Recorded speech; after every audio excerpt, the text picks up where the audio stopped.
लेकिन कुछ ज्यादा तेज होता है। अरे थोड़े दूध पानी खाली बाबा दूध बाहर से डाला तानी डेग बॉडी तेज रफ्तार से जल ढाले के बचल के फजी रे जी रे।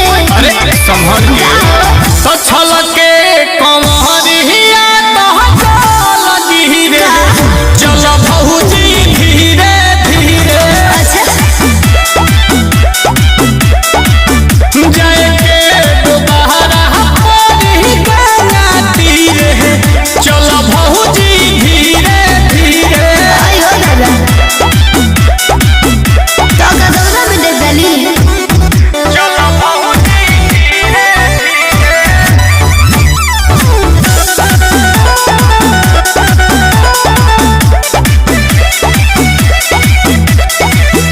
पैदल चले में अतना ऊपर नीचे होता है। भैया राउर किन के दिए लोटा बॉडी छोटा है। ए चल पहले बिहान हो जाए कि जलवा तीर जाइए निये तो का करबू कि गाना में गइली दूर तो ऐसे कहानी है चले खत धीरे धीरे। तो रोड चाहिए आराम से लचके कमरिया तो चल धीरे चल भौजी धीरे धीरे। जाए के दोबारा पानी गए तीरे चल भौजी धीरे धीरे।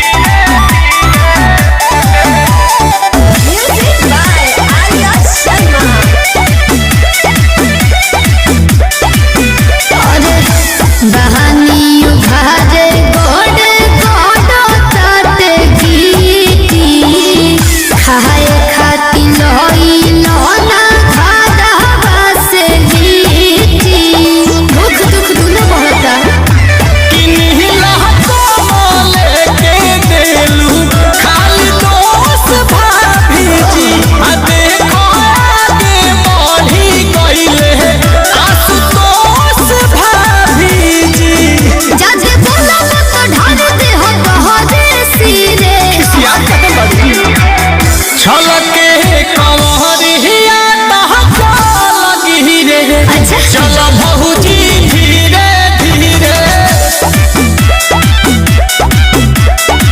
कि जाए के दोबारा पानी गया धीरे चल भौजी धीरे धीरे। एहो भौजाई कहे गइलू औजाई बाबा के नाम लो।